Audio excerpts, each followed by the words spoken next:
Forget about everything else, because before we start this technical comparison, we should all accept that the Creta is the incumbent segment leader, and the Creta brand itself is perhaps larger than the Hyundai brand. It's an extremely well packaged and evolved product with little to no pain points. But Maruti Suzuki is all pumped up about taking away Creta's market share, and it is heavily banking on the fact that it has over 2 times the amount of dealerships in India, and boy, that is crazy reach. The pricing of the Victoris is not out yet, so in this technical comparison, let's go through exteriors, interiors, features, practicality, safety and engines and drivetrain, and arrive at a definitive CarStats on-road score. And like always, I'll be telling you all which one of these 2 cars I'd put my money on.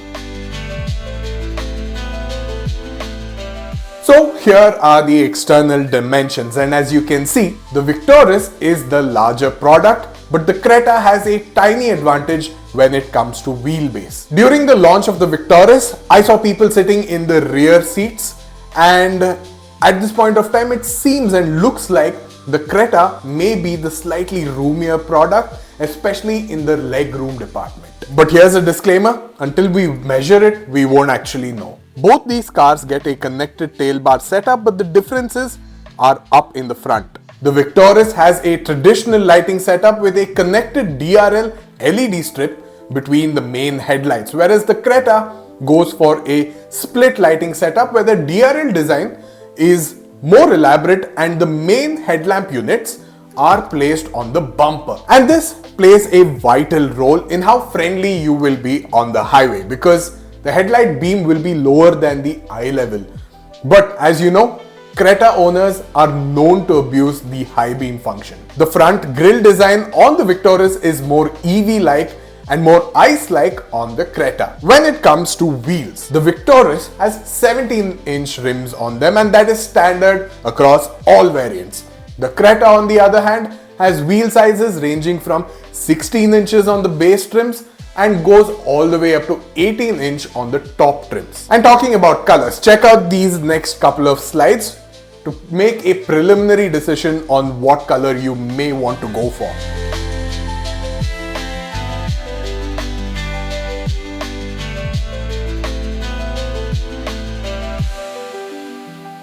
As for me, if I was going to buy a Creta, I'd settle for a black paint job. But if I'm getting a Victoris, then the new eternal blue color is quite an interesting shade and something I'd probably experiment with.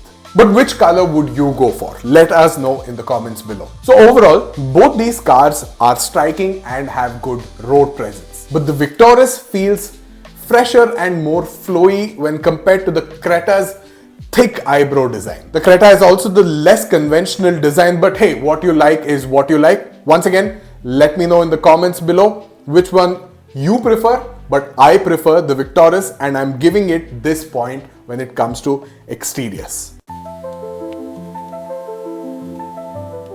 So interiors is still where the Creta has an advantage, and this is an assumed advantage because I feel by the looks of it, the Creta is a more spacious car. And not just that, the dual screen dashboard design is more modern and feels more special than the design on the Victoris. But otherwise, things are neck to neck.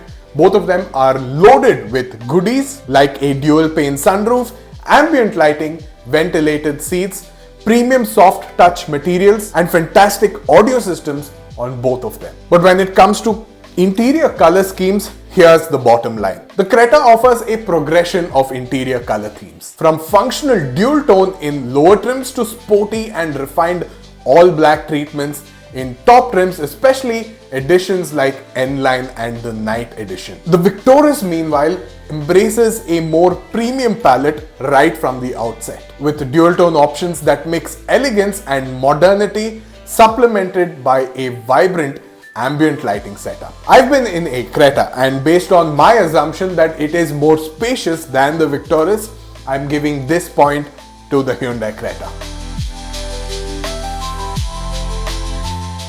That brings us to features, and boy, both these cars are loaded to the brim. And of course, there's way too many features to talk about, but here's a gist of everything. When it comes to tech and infotainment, both SUVs match on digital clusters and screen size. But the Victoris edges ahead with a Dolby Atmos speaker setup, Alexa-enabled infotainment, cooled wireless charging, and an illuminated glove box. It also has hill hold assist and an extra EV drive mode in the hybrid variant. The Creta holds its own with a Bose audio system, but overall, the Victoris is the tech-heavy choice. Talking about features, in the comfort and convenience department, both SUVs cover the basics well. Powered driver's seat, ventilated seats, a 360-degree camera, paddle shifters, and rain-sensing wipers. The Creta King Edition, though, pulls ahead with Boss Mode functionality for rear seat comfort.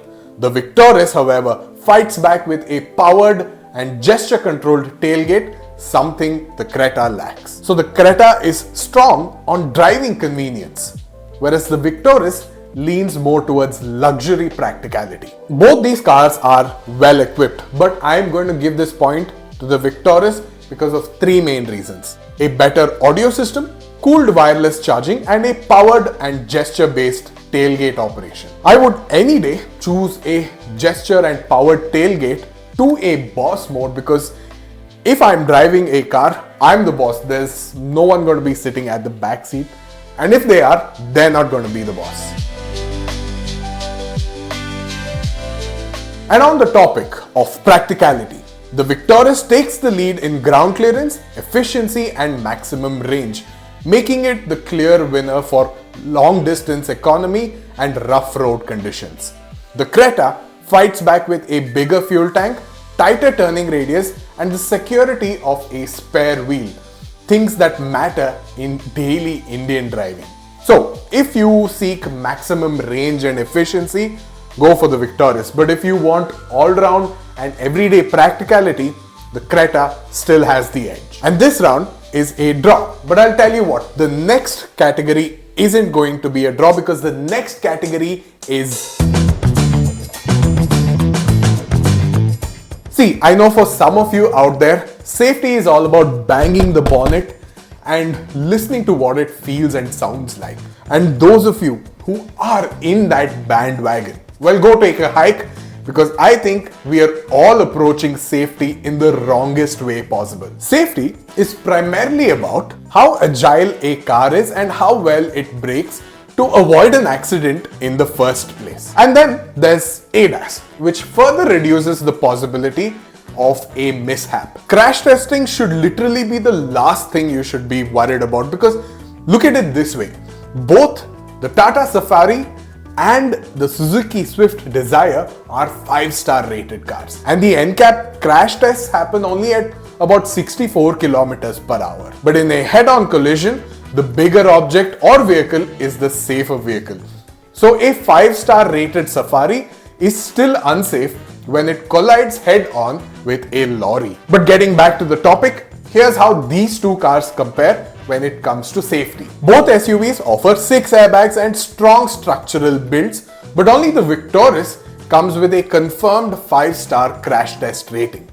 Until the Creta gets its rating, the Victoris holds the upper hand in crash protection. On the top end trims, both SUVs are extremely well equipped with ADAS, tire pressure monitoring systems, a 360-degree camera suite, and electronic parking brakes with auto hold functionality. So overall, the Victoris is the safer car thanks to its 5-star crash rating and a slightly more advanced ADAS package. Finally, we are at my favorite part of this comparison, that is engines and drivetrain, and after this we will have a CarStats on-road score. The base variants of these two cars are going to get 1.5 litre naturally aspirated 4-cylinder petrol engines, but the Creta, thanks to higher power numbers, is going to be more fun to drive. The naturally aspirated Victoris is all about a reliable but sedate driving style, which will give you better fuel economy. But since the Victoris only gets a strong hybrid drivetrain instead of a diesel, which you get on the Creta, Here's how the Creta diesel and the strong hybrid Victoris compare. The diesel Creta with its superior torque is made for highway overtakes and strong mid-range performance. The Victoris hybrid will however offer the best-in-class fuel efficiency, a smooth eCVT, EV mode for the city and an optional all-wheel drive system for better traction. But the Creta has two other drivetrain options for you. A blisteringly quick and strong turbo petrol unit and even an electric drivetrain if you like what Greta Thunberg talks about. So obviously the Creta scores this point and we can now move on to the most important part of this video, which is so this is what Maruti means by let's take on the Creta. It is, though marginally, the technically superior car. If you want a diesel or an electric or a very powerful sporty turbo petrol, then the Creta is for you because the Victoris simply doesn't compete on these grounds. If you want reliability and safety and are willing to settle for a sedate driving style, the Victoris is the better choice, especially the all-wheel drive hybrid variant, which is what I'll be putting my money on. But what would you do? Let me know in the comments below. Check out this video to know more about the Creta and its competitors. But if you want to know what the Grand Vitara is and how it compares to the Honda Elevate, then check out this video. Thank you for watching and I'll see y'all in the next one.